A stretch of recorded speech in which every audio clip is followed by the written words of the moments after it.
What if Issei had manifested his sacred gear earlier in life? What if he and Ddraig became friends with Great Red before meeting Rainier?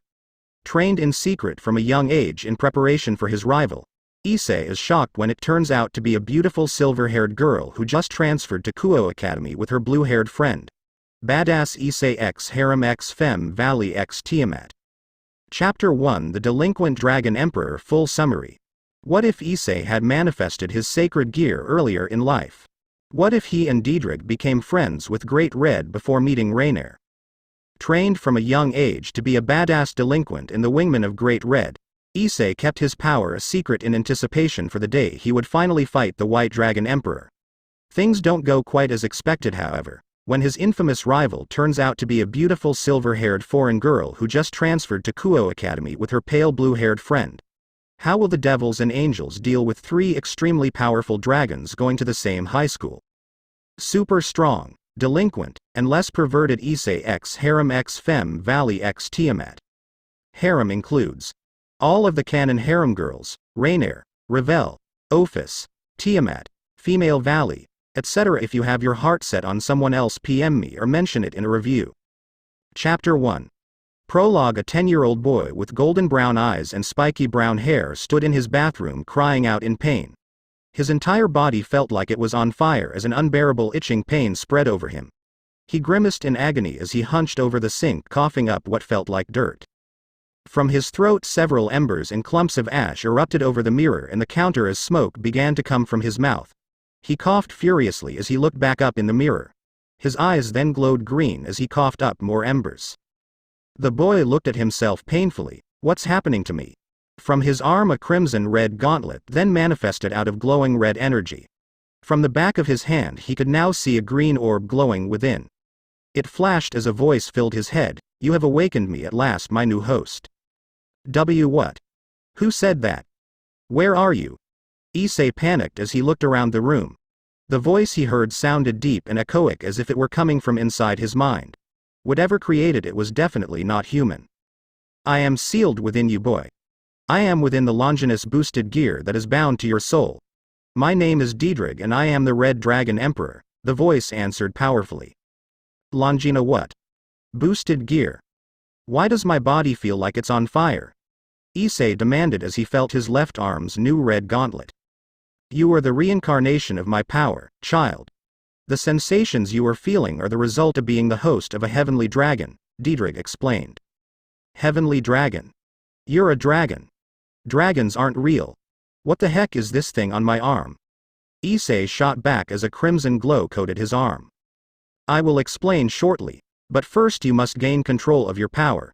Calm your emotions and still your breathing. Focus on returning to your normal self in your mind and your magic shall recede back within you, the dragon commanded.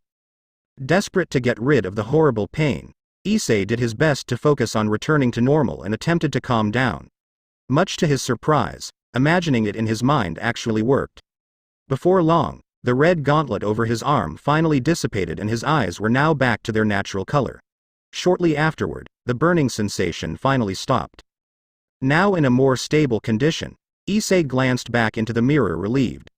Despite his gauntlet being gone, a green circle still appeared on the back of his left hand. The voice of Ddraig spoke to him in a calm tone. Good, you managed that better than I expected. Most hosts end up destroying a lot more before they figure out how our power works. It is based on your will. Issei looked down at the glowing green circle on his hand incredulously. I'm your host. What does that mean? You're inside of me. Why did you pick me? I'm just a kid. What's a dragon doing inside of me? Calm yourself, boy. We dragons do not choose our vessels. I am bound to the sacred gear, and it manifests in a human host after the previous one dies.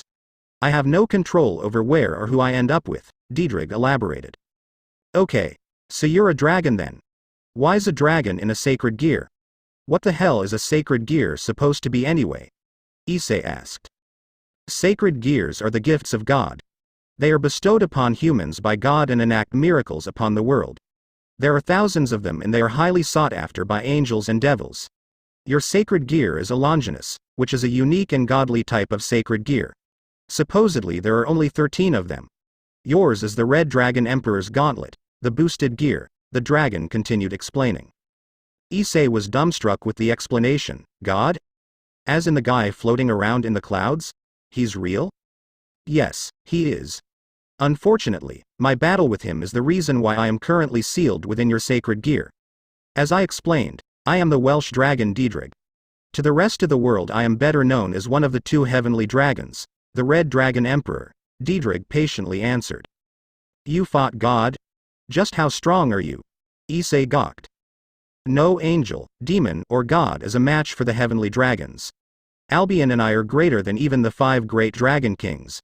As my host, this power is yours to command as well, Ddraig said proudly. Who is Albion? Issei asked. He is the other heavenly dragon and my eternal rival, the White Dragon Emperor. He and his host will one day seek you out to battle. Such is the way of our eternal feud. You must master the boosted gear and be ready for that day, Ddraig commanded. I still don't know what's going on, Issei said as he shook his head. I will explain everything in due time. For now, we should prioritize training you and focus on concealing your power for. Ddraig stopped mid-sentence as a pounding was heard at the bathroom door. Issei, what in the world are you doing in there? What's that smell? Who are you talking to? I'm coming in. The boy's mother shouted furiously from the hallway. Issei then realized that the entire bathroom was a wreck and several fires were burning in the room. Before he could think of what to do, the door swung open. His mother gasped at the condition the bathroom was in and looked at her son disbelievingly. Issei, what have you done in here? Have you been playing with fire? No, Mom, Issei couldn't find a way to explain the situation as his mother furiously began to pat out the several fires in the room. After she was finished, she turned towards him angrily. I thought you knew better than that. What were you doing in here? Sorry, Mom, was all he could think to say. He truly had no idea how to explain the situation. He couldn't very well tell his mother that he was coughing up fire in the bathroom. Mrs. Hyodo glared at him. You've been acting up all week. Now this. Wait till your father gets home. You could have burned the house down. Issei said nothing as he felt the familiar burning itch covering his body. Oh no. I can't start this up again while she's standing here. I have to run before she sees. Issei thought in a panic as he immediately darted out of the room and then the house. Where are you going? Issei, get back here this instant, his mother demanded. He could hear his mother calling out to him from inside the house, but he was now sprinting down the street at full speed. Much to his amazement, he was moving way faster than he ever had before. Charging down the street, he even started to pass by cars. Seeing a crowd of people ahead of him, he desperately darted right across the street and jumped to avoid them. To his utter shock, he leapt a tremendous distance and landed on the roof of a nearby house. What the hell is this? He said aloud as he looked around, breathing heavily. He felt the boosted gear trying to manifest again, but using Ddraig's previous suggestion, he managed to revert it a second time. Issei let out a sigh of relief as he laid back on the rooftop staring at the stars in the nighttime sky. I can't believe I just did that, he said as he blankly stared into the cosmos. Your physical features will be enhanced considerably now that you've awakened your dragon powers. Your intellect, speed, strength, agility, stature, and even your charisma will be far greater than that of a human, angel, or devil. I've actually never seen it manifest in a host as young as you. It will greatly affect your development into adulthood, I imagine, Ddraig rambled. What are you talking about, Ddraig? Issei asked confused. Nothing, boy, just thinking aloud. Just know that as a dragon, you will dominate everything around you. You must be careful with your power, however. It attracts everything to it, enemies, mates, and even those who wish to venerate you as a god. Previous hosts of mine have taken full advantage of their dominance, but it has ultimately led to their deaths. All of my previous hosts have gone mad with power. You should understand this truth if you wish to master yours. Ddraig concluded. So, what happens now? Issei wondered. For now, you must simply live your life.